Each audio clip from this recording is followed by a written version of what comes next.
dia de Fesli, ou és vrustelirari valu. Dia de Fesli, ou és vrustelirari valu.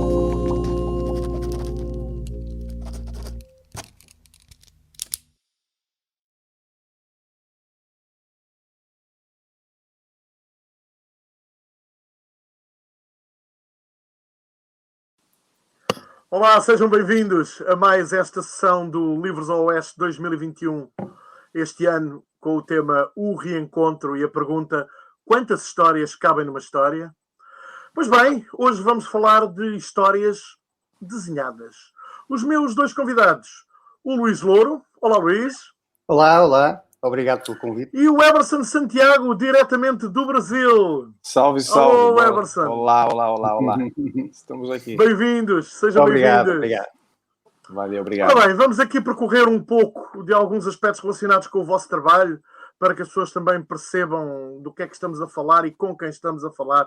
O Eberson, comece contigo. Diga lá. Tu, além de fazeres ilustração, BD, uma das vertentes, vá lá, mais importantes da tua atividade tem que ver com a formação, nomeadamente com formação na área da ilustração, do desenho, da própria narrativa, de como construir uma história que envolva ilustração. Nós vamos ver aqui algumas imagens de uma coisa que tu publicaste e tu irás fazer o favor de nos explicar o que é que estamos a ver, comentar um pouco. Achei que isto ilustrava de alguma forma este tópico, vá lá, do teu percurso. O Eberson, isto que estamos aqui a ver... Isso aí, aliás, é uma boa dica já para quem está nos ouvindo, nos assistindo. Esse é um passo a passo que eu fiz para uma revista chamada Revista Ilustrar, que é uma revista, é um PDF que você pode baixar gratuitamente, que tem entrevistas passo a passo com ilustradores do mundo todo, é uma revista gratuita muito boa. Aí, neste caso, tem uma capa de livros que eu fiz para Os Miseráveis. Os Miseráveis. E eu fiz uma edição que ficou muito bonita para a Companhia das Letras. Os Miseráveis, portanto, o romance de Victor Hugo. Exatamente. Foi lançado no Brasil em parceria com a Companhia das Letras e a Penguin, e era uma caixa onde você vinha dois volumes dentro. E aí é um passo a passo do processo. Exato, isto é a evolução dos desenhos, não é? Que tu vais mostrando. Exatamente. Na imagem anterior tinha um pouco bem do início mesmo do desenho, que é onde eu fiz o primeiro esboço, a primeira ideia. E isso aí é como se fosse a capa da caixa, né? Uma caixa, então dá para a gente observar aí exatamente onde tem a parte da frente, a parte da lateral. E eu gosto de trabalhar nessa parte do esboço, da história, já com o formato estabelecido. Então, o que eu faço? Eu faço no papel a limitação do tamanho e faço uns rabiscos, assim, para eu ir vendo. Porque uma coisa é a gente trabalhar muito no digital e esquecer que isso vai ser impresso depois. Exato, e a gente tem surpresas desagradáveis, às vezes, em questão do formato. Então eu faço todo o esboço inicial no papel, e a partir daquilo que eu vejo que está funcionando, aí vou para o digital e aí é o que está sendo feito na tela. E aí eu faço a parte estrutural do desenho, que é a parte inicial, que muita gente tem medo, né, de errar. É a hora de errar, de soltar, fazer o rabisco um em cima do outro. Não tem compromisso com acerto nesse momento. Porque senão é como se fosse a construção de uma casa, né? A construção, a parte estrutural dessa coisa toda, ela parece caótica, né? Não é, tem uma ordem ali, mas ela é muito suja. E a partir do momento que a gente vai refinando, vai acertando, vai limpando, a gente vai pensando na pintura da casa, na decoração da casa, se vai ter cortina, se vai ter tapete ou não. Como estamos a ver aqui, as imagens já aparecem cada vez mais extraordinárias, mais elaboradas, mais construídas. Exatamente. E assim, muita gente, o Luiz, eu acho que vai concordar comigo. Extraordinário trabalho. Que pensa em começar a desenhar, começa a já pensar como se fosse que cortina vai ter essa casa. Que cor vai ter essa parede? Quando, na verdade, a gente precisa saber qual o tamanho do terreno, se a gente vai ter fundação nessa casa, quantos andares ela vai ter. É mais ou menos isso, né, Luiz? A parte de construção do desenho é bem parecido, né? É tal e qual isso. E está excepcional, as cores estão fabulosas, pá, parabéns. Pô, muito obrigado. Lindíssimo. Eu acho isso que eu gosto de trabalhar com literatura, porque a gente tem... para mim é um negócio espetacular a gente trabalhar com textos espetaculares da história da humanidade, assim, por exemplo. Esse é um livro, Os Miseráveis, vou confessar aqui para vocês, que é o único livro até hoje que ao terminar eu chorei, assim, porque a história é tão forte, né, desse livro que e fazer uma edição tão de facto bonita, assim, pelo aspecto do projeto gráfico também, né, que tem todo o mérito. O Emerson, e é de facto um desafio criar imagens para um livro que já foi lido por tanta gente, não é? Totalmente, porque para a gente cair na fórmula de repetir coisas que já foram feitas é uma armadilha muito fácil, né? Então, eu gosto de trabalhar com esses clássicos porque eu me sinto lisonjeado de estar fazendo parte de uma coisa assim que encantou tanta gente e ainda encanta, né? Assim, e que faz parte de um património universal, não é? Da literatura e da cultura em geral. Mas eu gostei dessa apresentação, porque dá para a gente ver exatamente essa primeira parte, né? Porque a gente está acostumado a ver desenhos prontos, a gente entra lá para ver o desenho do Luiz, fala, que lindo, tal, pronto. Só que a gente está vendo ele pronto, a gente não viu todo o processo de dor que ele teve para construir aquilo. Não digo nem de dor, mas a gente, quando vai fazer, se frustra muito. Só que a gente tem que entender que isso faz parte do processo. Quando a gente entende isso, a gente não tem essa frustração e essa dor tão forte. Acontece, mas ela faz parte mas está lá do processo. Sempre. Exato. No meu caso, está lá sempre, não é? Está sempre lá. Exatamente. Luís, passando agora para ti. Conta. Tu, neste momento, tens mais de 30 álbuns feitos. E acabas de lançar um que, obviamente, não podia estar mais atual, não podia ser mais pertinente e que tem que ver com toda esta situação da Covid-19, da pandemia, dos comportamentos mais ou menos desleixados que todos fomos não só observando, mas protagonizando. Mas cometendo aqui e ali também, não é? Mas protagonizando também, porque não assumi-lo. E tu, olhando para tudo isto, criaste os Covidiotas. É verdade. É um nome ótimo. Isto foi uma experiência um bocadinho nova para mim, não é? Porque, como tu disseste muito bem, eu tenho mais de 30 álbuns publicados, mas são álbuns de BD.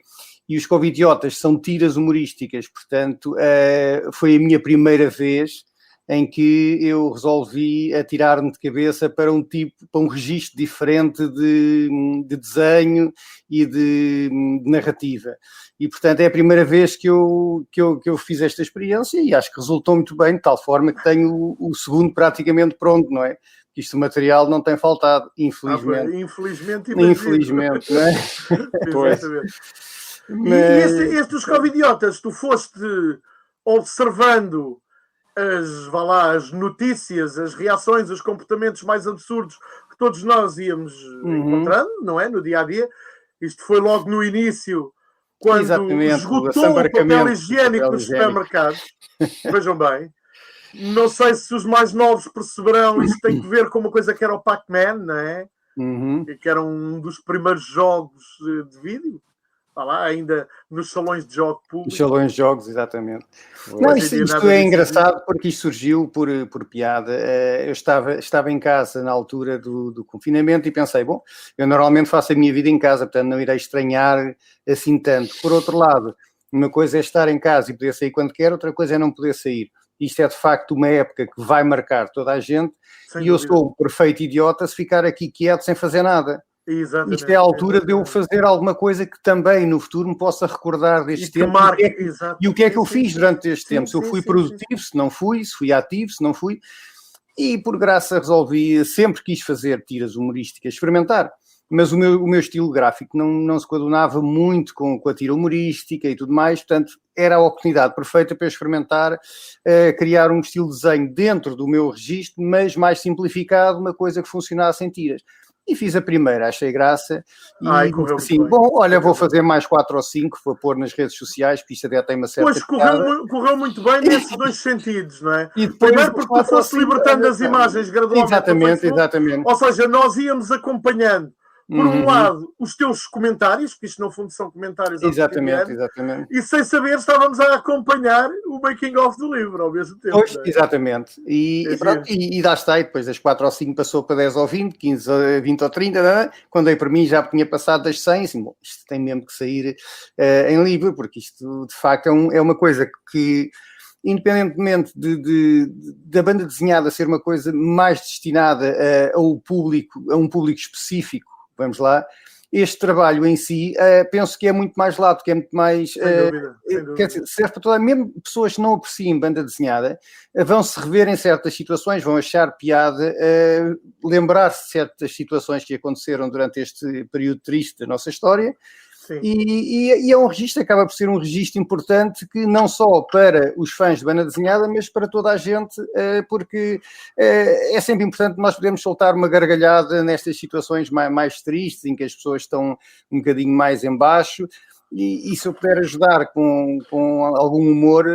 Claro, é sempre eu acho importante também isso, de que a gente sempre vê coisas do passado, da história, e sempre de uma maneira muito distanciada das sensações do dia a dia, ou com muita tristeza, assim, tudo que aconteceu, como se fôssemos vítimas de algumas coisas, mas mesmo assim continuamos com idiotices, né? Eu acho que isso que é uma maneira boa de ter um registro disso também, do comportamento do ser humano, porque, assim, apesar de tudo que está acontecendo, continuamos com idiotice. Sim, é um olhar crítico feito na altura, não feito em cima do acontecimento, é? Exatamente. É no acontecimento, portanto, não é uma coisa que é escrita 500 anos depois sobre o que passou de boca em boca, ou sobre alguns manuscritos que existiam, em que depois nós tomamos a nossa ideia de como fazer. Não, aqui é feito na altura, baseado no que se passava realmente na altura. Portanto, eu na realidade sou um jornalista e não sabia. E arrisco para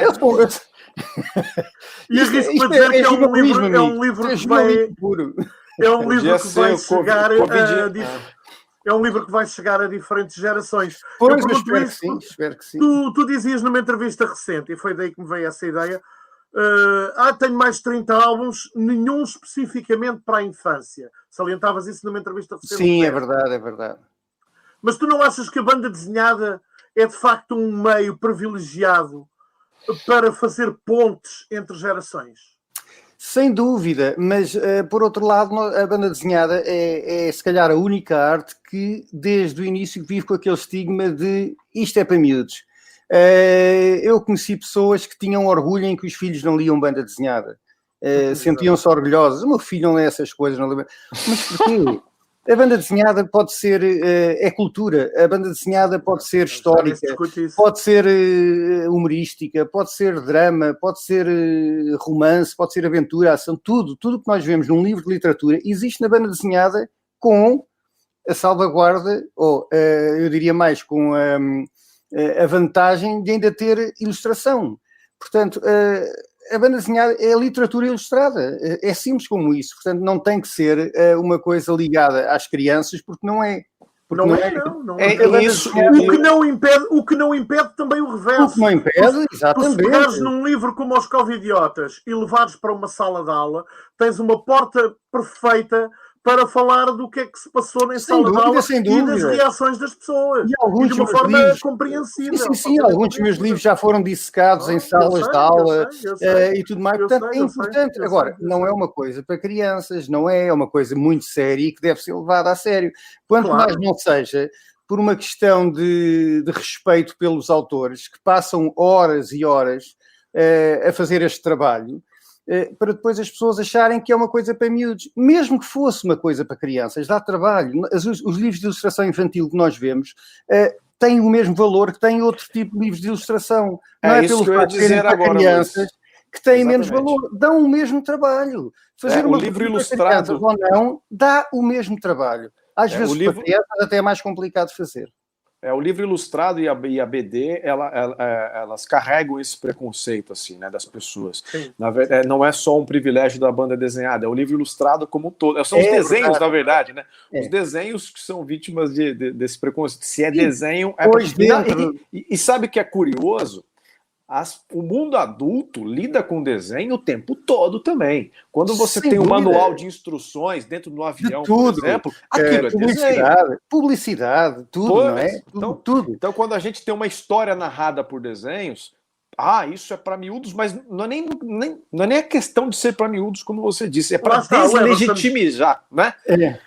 O Emerson, pegando precisamente no que tu estás a dizer, tu tens no teu percurso trabalho feito para a MTV, a Rolling Stone, a Google, ou o Google, já não sei exatamente como dizer, é o motor de busca, a empresa. O Google. Paramos aqui um pouco de... Pronto, as pessoas sabem do que é que eu estou a falar, como estou a dizer. Como disseste bem, todos estes meios recorrem à ilustração, recorrem à imagem, não é? E neste trabalho que nós vimos agora do Luís, como sendo um olhar crítico sobre algo, eu lembrei-me de uma coisa que tu também já disseste em entrevistas, tu, o Emerson, a importância de andar, para o ilustrador, para o desenhador, a importância de ter sempre consigo um pequeno caderno. Sim. Não é? Sim. Fala-nos um bocadinho desse aspecto, porque isso tem que ver, de facto, com essa capacidade de observar, olhar e depois a realidade aparecer reproduzida nos mais diversos locais, seja um anúncio publicitário, uma revista, uma capa de um livro, etc. Sim, a importância do caderno, eu acho que ela é fundamental para, inclusive o Luiz deve concordar caiu minha luz aqui, voltou. O Luiz deve concordar comigo que para registrar essas ideias, né, que elas vêm e vão o tempo todo, as ideias elas vêm e vão. As pessoas imaginam sempre só que elas vêm. Não, elas vêm e vão. E se a gente não registrá-las... Eu tenho uma cabecinha de hortelã-pimenta, como se costuma dizer. Então, eu tenho que escrever tudo. Inclusive, se a gente não registrar, elas vão embora mesmo. Eu durmo com o telemóvel na cabeceira e quando de noite tenho uma ideia, ponho a gravar vídeo e falo para o telemóvel, porque senão de manhã, quando acordo, o que é que eu me tinha lembrado? Bolas, já passou, já não me lembro. Já foi. E então eu tenho que escrever tudo. Mas cuidado com essas ideias surgidas durante o sono, porque por vezes parecem coisas fantásticas e depois no dia seguinte não são assim. É verdade.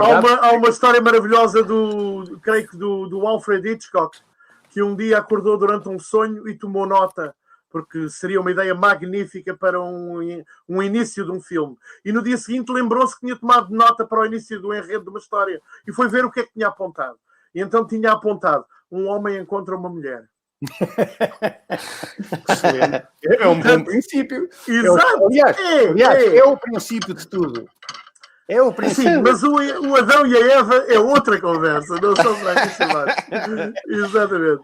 Mas eu acho que isso do caderno, só para complementar aqui, sim, claro. Pelo aspecto de não só de ideias, né? Mas de criar um laboratório, um experimento mesmo, né, das coisas. Aquilo que eu disse no começo, né, daquele passo a passo do desenho, de que o começo é meio cheio de coisas, é cheio de coisinhas assim que suja. Essa é uma parte do desenho, a gente só vê a parte final. Nós que mandámos um drone ao Brasil para captar o Emerson a trabalhar. Mas eu acho que o caderno, eu ando sempre com o caderno para cima e para baixo aqui, de vários tamanhos. Aqui, por exemplo, ali na Avenida da Liberdade, desenhos que eu já fiz ali, e vários tamanhos mesmo. Tem cadernos, olha o tamanho desse aqui, por exemplo. Esse aqui é um caderno. Ok. Minhas idas para Sintra, por exemplo, a Braga, tudo registrado aqui. Uau, Você pode fazer pequenos e tal, né? Mas é isso. Para criar um laboratório de experiências, porque muita gente acha que não sabe desenhar ou desenha errado. Não, vai desenhando. E também para o mais importante aí, no sentido do que o Luiz estava dizendo, de registrar as ideias mesmo para que elas não desapareçam. Olha, Emerson, tu, além de dares aulas, tu continuas a estudar, não é? Neste momento estás a estudar na ETIC, dizias? Não, na ETIC eu dou aulas. Estou estudando. Mas estás a estudar em Lisboa. Na Belas Artes, no mestrado. Exato, Belas na ESBAL. Artes, Na antiga ESBAL, Isso. que hoje é a Faculdade de Belas Artes, mas será sempre a ESBAL, pronto. Exato, exato. No entanto, tu já tens algum trabalho publicado cá em Portugal. Há uma série, chamemos-lhe assim, que eu gosto especialmente, que é um conjunto de clássicos. Os Lá clássicos está, de novo aí. Exatamente, falávamos há pouco. Não é só o Vítor Hugo que tu já trabalhaste. trabalhaste. Tu tens de facto essa ligação, não é? Com alguns textos clássicos. É algo que te persegue e que tu persegues. E Pois. fizeste também esta coleção. Para Não é? Porto, Alice no País das Maravilhas. Estamos aqui a ver, do Lewis Carroll. Eu também já fiz a Alice no País das Maravilhas. Já lá vamos à tua Alice. Já lá vamos à tua Alice, Luís. E pronto. Mas sabe que essa coisa dos clássicos, Aqui o Peter Pan. ela começou na minha vida em 2010, quando um jornal de São Paulo, chamado Folha de São Paulo, né, que é o maior jornal do Brasil, assim, de circulação, eles tinham aquelas coleções dominicais, que você compra o jornal e compra o livro, como tem, vários, né? Em Portugal também tem. E em 2010 me chamaram para ilustrar umas capas, que inclusive alguns ilustradores portugueses já tinham feito para uma coleção parecida, que eles compraram os direitos da coleção, mas não compraram o direito das imagens. Acho que o André Carrilho fez, tinha outros ilustradores que eu não vou lembrar agora, mas era uma coleção de óperas. E eu fiz, foram 25 capas de ópera, de Carmen até, enfim, o Barbeiro de Sevilha, tinha os clássicos, assim, e aquilo foi tão visto no Brasil, assim, que começaram a me chamar para fazer clássicos como se eu fosse uma pessoa erudita. Não sou, mas aquele trabalho me trouxe esse aspecto. E desde então, um clássico foi chamando o outro, E quando eu cheguei a Portugal, eu fui lá na Porto Editora mostrar e já tinha esses clássicos, né? Assim, que eu já tinha feito. E aí eu cheguei, acho que no momento certo, que eles estavam começando uma coleção nova. E aí me convidaram para fazer, e foram mais, acho que 12 livros já. Alice, Peter Pan, Tom Sawyer, Huckleberry Finn, A Lenda do Cavaleiro Sem Cabeça. Já não consigo lembrar mais, assim, são muitos títulos. Alice, tu já tinhas feito uma Alice antiga? Já tinha feito 4 vezes, porque... 4 vezes a Alice. Já, mas eu acho, isso eu acho importante dizer também, o Luís com certeza deve ter essa experiência. Porque às vezes a história é a mesma, só que a abordagem comercial da editora é diferente. O público, não é? O público que se destina ao livro é o outro. Exatamente. Então, esse da Porto Editora é muito fixe, porque é o texto integral. Mas o projeto é lindo. Mais uma vez, eu tenho sorte de ter projetos gráficos que vindo da editora que são bons e valorizam o trabalho, né? Mas eu fiz alguns outros que eram adaptações da Alice, por exemplo. Então, menos texto, mais enxuto, a imagem tem que aparecer mais, né? Então, o Luiz deve saber bem isso aí também, né? De como vem uma encomenda. É um clássico, mas qual vai ser a abordagem comercial, né? Da editora. Então, isso muda muito como contar aquela história, né? Bom, como este festival tem por título Quantas Histórias Cabem numa História, este é o momento de mostrarmos ao mundo que há mais Alices à face da Terra. Luís Louro, tu, como dizias, e bem, tu também tens a tua Alice no País das Maravilhas. Se assim é verdade. A minha é na Cidade das Maravilhas, mas pronto. Aí, ó. É verdade. Alice na Cidade das Maravilhas. E saiu agora uma nova edição, não é verdade? Sim, 25, portanto, 2020 fez 20 anos do lançamento da obra original, Alice. Uma edição que nunca me satisfez por completo, porque era uma edição de capa mole, inserida numa coleção que acabou por morrer, e tendo sido Alice um dos álbuns mais celebrados na banda desenhada portuguesa, eu acho que merecia um pouco mais de carinho da parte de uma editora para que os leitores tivessem, de facto, um objeto mais interessante nas mãos. E, de facto, a Ala dos Livros fez-me essa proposta, e juntos acho que concebemos uma edição... Portanto, é a capa original e capa original, que saiu agora. E a capa que saiu agora da edição normal, porque depois existe uma edição especial cheia de extras, que tem uma capa diferente, inclusive por dentro, no meio dos extras, tem desdobrável espetacular com a capa original completa, porque a capa original era capa contra capa, badanas, portanto seria quase um A3. E, portanto, tem essa capa original desdobrável dentro do livro, portanto é uma edição como eu nunca tinha visto em Portugal. É engraçado, eu estou a olhar para as duas capas e a primeira coisa que me chama a atenção, digamos assim, é que na capa original eu identificava quase imediatamente Lisboa, enquanto que na segunda não. Sim, na segunda Há temos alguma intenção nisto? Sim, vamos lá ver.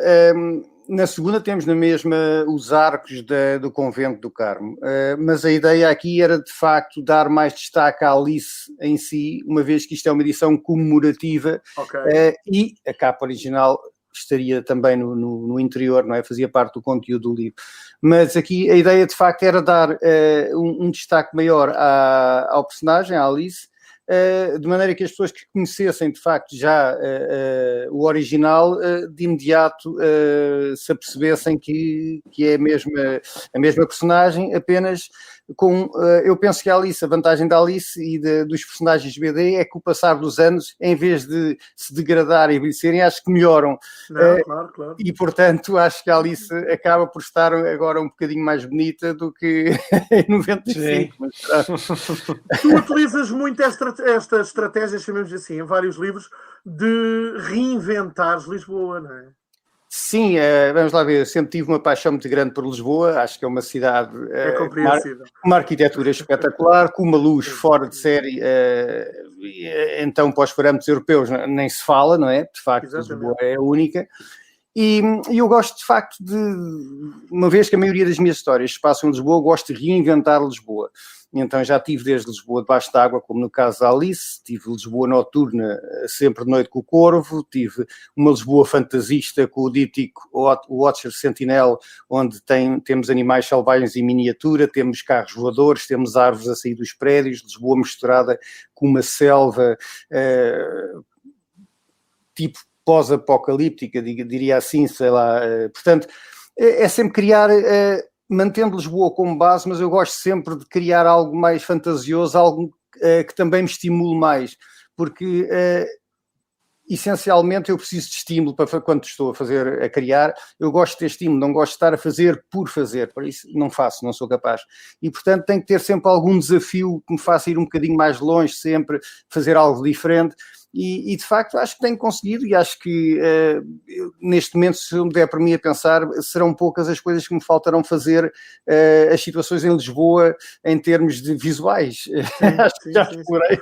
Tu falaste aí na série O Corvo, foi uma série a que tu regressaste também recentemente, não é? Regressei recentemente e ainda mais recentemente, ou seja, saiu o Corvo em Consciência Tranquila faz agora um ano, está a fazer daqui a 2 meses, irá fazer um ano.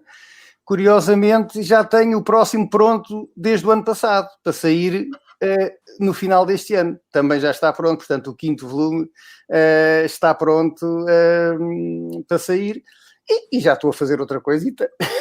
Quantos livros é que tu colocaste cá fora nos últimos 3 anos, Luís Louro?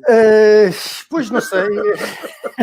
No ano passado foram 3, podiam ter sido 4 com o atraso que houve dos covidiotas, mas este ano, pronto, serão, espero que sejam 2, não é? Os covidiotas e o Corvo, o novo Corvo, 5. Estamos muito aqui a ver imagens do interior do Corvo. Muito fixe. O nosso herói a combater os seus demónios. Pois isto é uma das grandes vantagens da cor digital, não é? Não, e é cor simples, desenho cheio de detalhes, né? Foi o primeiro Corvo que eu fiz com cores digitais, porque normalmente eu trabalhava com aerógrafo, não é?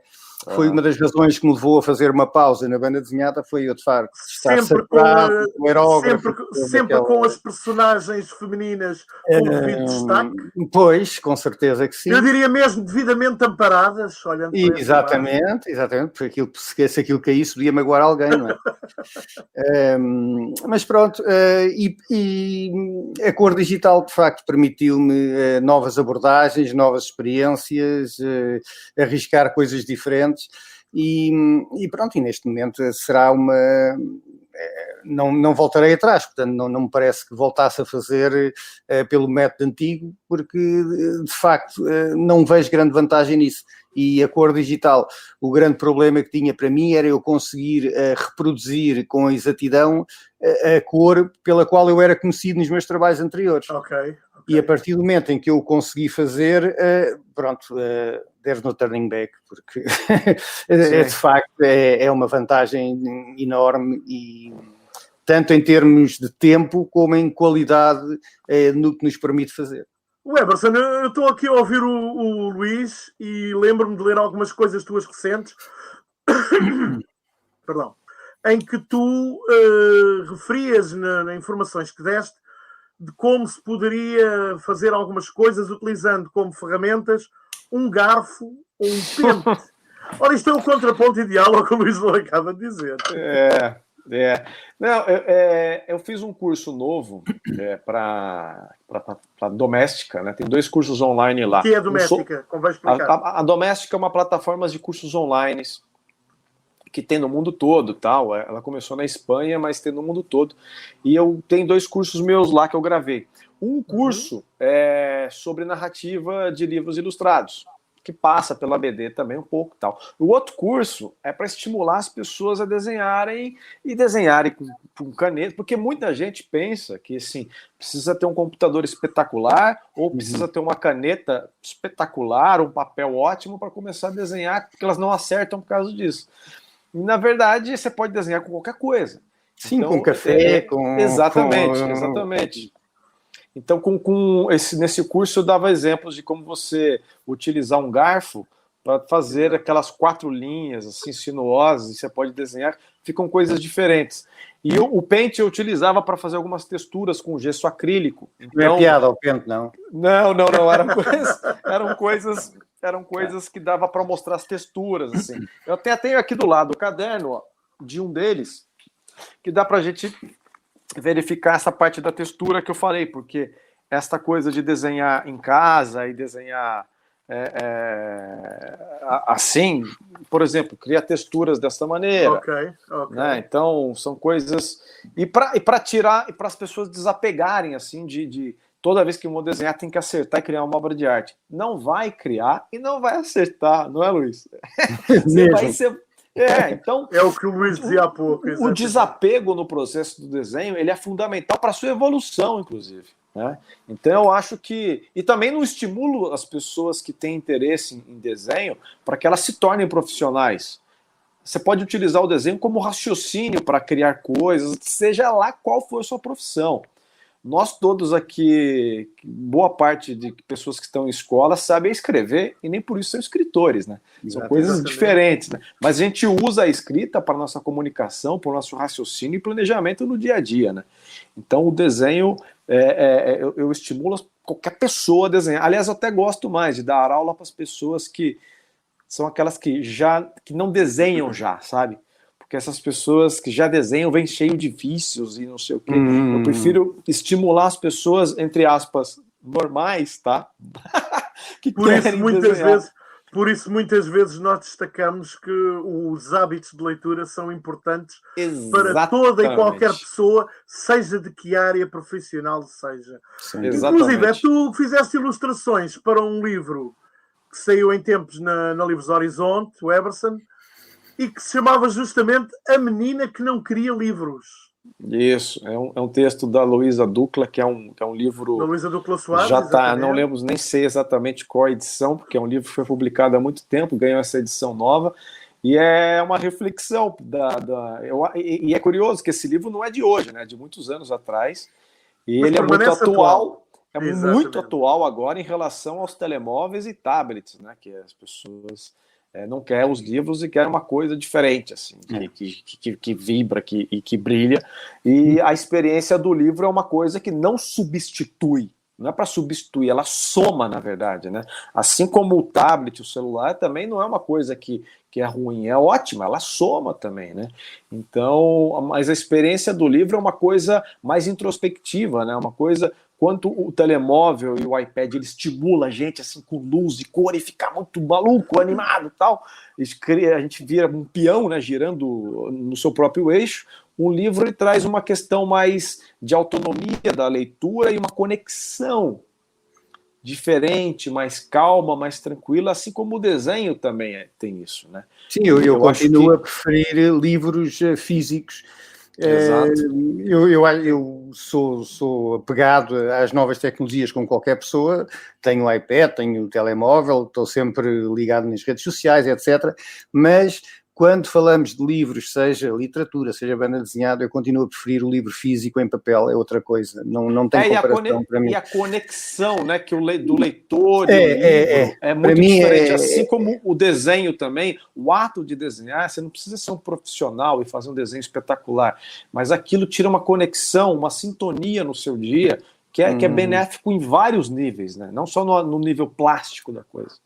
E a lógica do lápis ou pincel, ou seja o que for, ser a continuação do braço, que por sua vez é a continuação do cérebro, isto tem uma lógica, não é? Isto Exato. Sim, mas são apenas ferramentas. Isso é engraçado, porque há sempre os velhos do Restelo que acham que quando nós trabalhamos com uma ferramenta, o trabalho resulta assim por causa dessa mesma ferramenta. Pois, isso acontece em todo lado, na fotografia. Eu lembro quando fazia fotografia e as pessoas gostavam das fotografias e estavam, que máquina é que tu usas?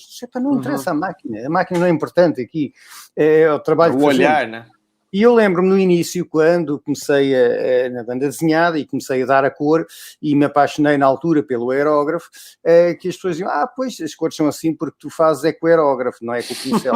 Espera lá, mas com o aerógrafo não funciona sozinho. O aerógrafo, para quem não sabe, é uma pequena pistola de ar, de spray, vamos lá, que dá a cor da mesma maneira que dará um pincel. Aerosol, né? Tudo. Aerosol, exatamente. Aliás, é mais trabalhoso, porque implica o trabalho com máscaras, com cortar as máscaras com x-ado. Bem, aquilo era uma confusão que foi uma das razões que me levou um bocadinho a abandonar por um certo tempo a banda desenhada, porque eu estava de facto saturado com essa técnica. Mas há sempre a tendência das pessoas de pois a cor é feita com aerógrafo, por isso é que sai assim, por isso é que assim é mais fácil, vamos lá ver. Agora é o computador, pois isto é computador, agora é mais fácil, porque no computador, o computador, eu não chego ao computador, Siri, pinta esta prancha, e a Siri, pinta-me a prancha, isso era ótimo, ou não, ou se calhar não era. Mas não acontece, portanto, é apenas uma ferramenta e a maneira como nós damos a cor, seja com o pincel, seja com óleo, seja com acrílico, aguarela, aerógrafo, computador, temos que ser nós a fazer e tem que sair da nossa cabeça, portanto não serve de nada as pessoas irem por esse caminho, porque de facto a técnica é apenas técnica, porque todo o processo e toda a criatividade está na cabeça do autor. Certo. Nós estamos aqui a falar de novas tecnologias, da utilização das tecnologias. Tu tens também uma série recente, também, para não variar o tema da conversa, não é? Isto poderia chamar-se Os Livros Recentes do Luís Louro. Que são muitos, não é? Que são muitos. Pois é isso, isto é assustador, pá. Que é a dupla Watcher Sentinel. Eu digo a dupla e estou com essa dificuldade em explicar, porque cada um destes livros é 2 livros, não é? Exatamente. O Watchers e o Sentinel. Queres explicar um bocadinho rapidamente o que é que foi o Watchers e Sentinel? Isto é uma ideia que eu já tinha há mais de 20 anos. Numa viagem a Angolém com o meu amigo Abílio Pereira, o marido da Maria José Pereira. Na altura falámos sobre isso e até foi ele que surgiu. Sabes o que é que tinha piada? Era fazer um livro com 2 finais diferentes. Isso era uma ideia gira e tal, mas é complicado de fazer. E aquilo ficou. Mas eu nunca me esqueci dessa ideia. E quando comecei a pensar nos Watchers, pensei, isto é o projeto perfeito para ter 2 finais diferentes. E então fiz a proposta à editora, que de imediato foi recusada logo, porque os comerciais disseram logo, não pode ser, este gajo é maluco, este gajo é doido e tal. E eu fiz força e insisti na altura com o meu editor, que me apoiou e falou com os comerciais e perguntou, então, mas vamos lá ver, em termos dos prós, temos isto. Em termos dos contras, o que é que temos? Nada. Uhum. São 2 livros com um ISBN diferente, não estamos a enganar ninguém, vai estar explicado que há 2 finais diferentes, e tem uma piada porque uma vez que a história é tão radical, é tão atual sobre as redes sociais, sobre a necessidade das visualizações, sobre a loucura que se vive neste momento com as novas tecnologias. Sobre a questão da privacidade. Tudo, não é? a privacidade, sobretudo. Como nós estamos a entregar a privacidade às redes sociais alegremente. Tudo. E então, as mesmas pessoas que fazem uma manifestação na rua a queixar-se de invasão de privacidade, a seguir chegam a uma rede social e entregam tudo sem perceberem. Exatamente. Metem tudo. Exatamente. E então isto era o projeto perfeito para fazer. Então o que é que acontece? Temos a história normal até ao último capítulo. E depois no último capítulo temos a versão vermelha, que acaba de uma maneira, e depois temos a versão branca, em que o último capítulo é diferente da vermelha. Portanto, o álbum, na realidade, é igual até o último capítulo, e depois temos dois finais diferentes. A coisa resultou tão bem, não só em termos de aceitação, como pelo prazer da concepção, para mim é o mais importante, e é nessa base que eu funciono, que achei que o projeto tinha mais para dar. Então resolvi fazer um segundo volume, o Sentinel, que em vez de ter 2 finais, tem 2 inícios diferentes, ou seja, cada um dos inícios vai pegar no final. No final do... Exatamente. Vai juntar e vai acabar num final comum. Isto porquê?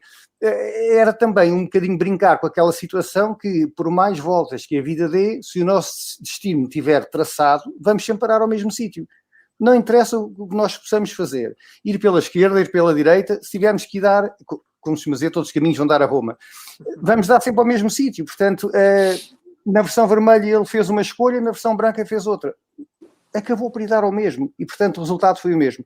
E foi com este conceito que eu resolvi fazer este díptico que gosto muito e é de facto, são dos meus álbuns favoritos, porque tanto em termos gráficos, porque me permitiu, lá está, extravasar uma nova Lisboa cheia de imagens de saltar da página, como em termos de argumento, penso que é bastante consistente e bastante atual. E tem uma grande crítica social que começa a ser uma coisa bastante comum nos meus últimos trabalhos, curiosamente. Exatamente. E essa experiência narrativa dessa ideia dos começos, finais, assim, de trabalhar com álbuns diferentes é muito boa. Para ver também, experimentar, ver como que é a aceitação do público em relação a isso, se funcionou, se não funciona. E isso pode dar outras ideias, né, para outros autores. Exato, eu esperava que na maioria dos casos que houvesse os fãs mais aguerridos de banda desenhada que dissessem, olha, comprei, e estou a ser sincero, olha, comprei as 2 versões, eu ficava, uau, olha, obrigado e tal, mas para minha surpresa, 90% das pessoas comprou as 2 versões, e isso eu não estava à espera, confesso que não estava à espera de todo. Um motivo para convencer o editor numa próxima vez. Exatamente. Agora, da próxima vez é o editor que te vai sugerir fazer 4 versões. Quando eu vi esta gravação. Exatamente. Olha, eu gostava ainda, nós já não temos muito tempo, mas eu gostava ainda de abordar, nós estamos na Lourinhã, o Festival Livros Oeste é realizado na Lourinhã desde 2012, e eu gostava de abordar um outro livro que também saiu teu recentemente, já ninguém se espanta com isto que eu vou dizendo, não é verdade? E que se chama Universo Negro. Não sendo um livro recente, foi novamente colocado no mercado e por isso, de alguma forma, para muitos, funcionará obviamente como... Foi pela primeira vez colocado no mercado, na realidade. Ok. Então talvez possas explicar muito rapidamente a história deste Universo Negro. Este Universo que eu gostei especialmente. Foi um projeto que eu fiz com o António Simões nos anos 80 e que ficou na gaveta, foi encomendado pela editora, depois do projeto estar pronto, resolveram que afinal não era isso que eles queriam, porque queriam fazer uma coisa diferente e pegar no Gin del Mónaco, e este projeto acabou por ficar na gaveta, porque antigamente as coisas funcionavam um bocadinho assim, de uma maneira um bocado alucinada, que ainda hoje não sei bem explicar como, Mas fizemos o projeto todo, depois pagaram-nos as primeiras páginas, quando estávamos à espera do resto, disseram, olha, afinal já não queremos este projeto, e devolvam, faz favor, o dinheiro das primeiras páginas. E assim, estão a brincar comigo, com certeza. Ainda tenho que devolver o dinheiro. Vocês encomendaram uma coisa, agora dizem que não querem, ainda tenho que devolver o dinheiro. Portanto, as coisas eram assim, nós éramos garotos, enfim, e tínhamos de dizer que sim a tudo, senão não tínhamos editora, mas pronto, a coisa lá correu bem e a gente se fosse de devolver o dinheiro. Mas pronto. E o livro ficou na gaveta. Depois houve outra editora que mostrou interesse no livro e ainda publicou 2 ou 3 histórias numa revista que tinha na altura, as Seleções BD. Quando chegou a altura de publicar o livro, precisamente com esta imagem que nós vemos aqui da capa, isto Hitler, pois nós estamos numa altura em que há estes problemas com os neonazis e nós não queremos associar-nos a movimento nenhum, portanto tem que tirar estas histórias. Esta história é o pilar de todo o livro e não tem nada de político, é apenas uma paródia aos tempos da Segunda Guerra. Mas tem que ser... Ou seja, o livro acabou por nunca sair. E foi passando e aquilo ficou na gaveta. E passado estes anos todos, que nunca mais me lembrei daquilo, o Jorge Deodato, no Festival de Coimbra, veio ter comigo e disse, Luís, não gostavas de aquelas histórias que tu publicaste, tens material para um livro? E, tenho o livro completo, aliás. Não gostavas de publicar isso connosco e tal? Assim, olha, seria uma proposta interessante.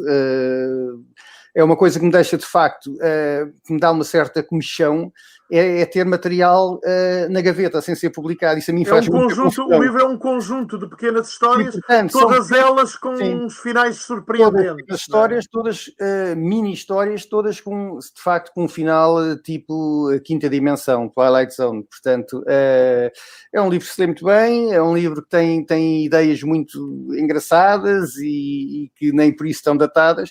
E acho que funcionaria bem em livro, e com esta proposta do Jorge só tinha que dizer que sim, não é?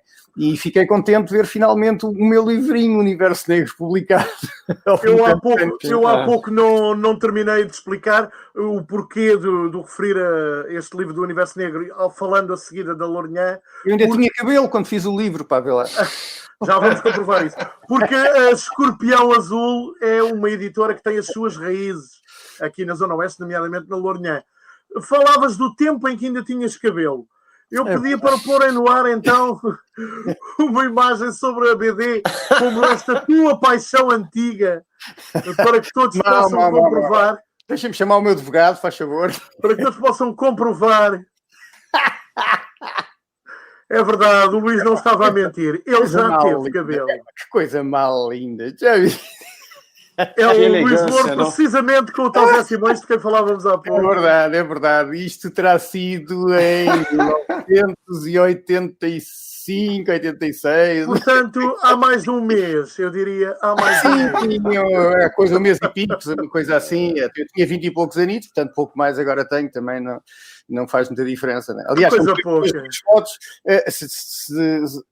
É difícil distinguir qual é que é. Nós estamos a falar da foto da direita, atenção, não é? Exatamente, por acaso de haver alguma dúvida. Fácil, Bom, para a roupa, gravata, Everson. mas isso foi só para a fotografia, claro. Não, isso foi pela graça.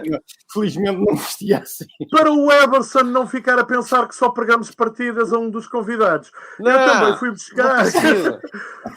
Não, neste caso é com trabalho teu e não contigo. Estás com sorte. Estás com sorte. Medo aqueles nus artísticos não vieram. Ainda não caíram na net, como se diz aí. Não, umas imagens que tu fizeste para uma banda musical brasileira. Sim. E nomeadamente para umas cervejas. Portanto, a banda é esta, As Velhas Virgens. Corretamente. É um conjunto de musical que tem já uns 30 anos no Brasil. E eu sou amigo da banda de todos os integrantes, mas 2 deles eu sou bem chegados mesmo, que é o Alexandre Cavallo, que é o guitarrista, um dos compositores, e ele também faz banda desenhada, ele escreve, ele é um grande escritor, e às vezes se aventura no desenho também, e a gente já fez vários livros juntos, assim, mas como eu sou... Aliás, eu conheci por causa da banda, né? Eu era fã da banda desde miúdo, e eu lembro que uma vez, no começo da internet, eles tinham um site, eu mandei um e-mail, eu falei, olha, eu sou ilustrador, eu sou fã da banda, e se precisar de desenho, eu faço de graça. E aí, E desde então eles toparam. Então, desde então eu faço os E desenhos. depois eles pra lançaram umas cervejas, não é? Sim, aí lançaram as cervejas, aí eu comecei a receber. Olha, E aí eu comecei a E receber tu fizeste. Pronto. em cerveja. O Luís já está a sentir em casa já também. estou a gostar, já estou a gostar. E aí eu comecei a receber em cerveja. E estas então, o foram para um pagamento conjunto deles- de cervejas. Né? Exatamente. Exatamente, foram as primeiras, depois Muito bom. eles já lançaram outros, isso aí são parte dos rótulos, né, das cervejas. Isso também foi parte do cenário do palco também, tinha uns infláveis no palco com essas figuras, assim, é muito, muito divertido. Portanto, Eu a recebo- mensagem que fica recebo em desta cerveja conversa deles. é: dediquem-se ao desenho e acabarão a ser pagos em cerveja. Se bem compreendido. Corretamente. Parece muitíssimo bem. Meus caros, foi um enorme gosto. Se compararmos com algumas editoras, a cerveja vale mais. Não é? Ora bem, mas desde que esteja fresca. Estupidamente gelada, como diz aí o Chico Buarque. Não, contra a terra. este também não ia nada mal, como diria o nosso corpo. Exatamente. Muito bem. Exato. Meus caros, foi um enorme gosto estar convosco à conversa mais uma vez. Obrigado. Muito bom. Esperemos que a próxima possa ser presencial, naturalmente. Boa. Por lógico. agora, um grande abraço. Vamos Abraço, todos continuar a abraço, seguir abraço. o Livros ao Oeste até dia 15 de maio, por aqui, pelos diversos canais da internet. Maravilha. Até breve. Até breve.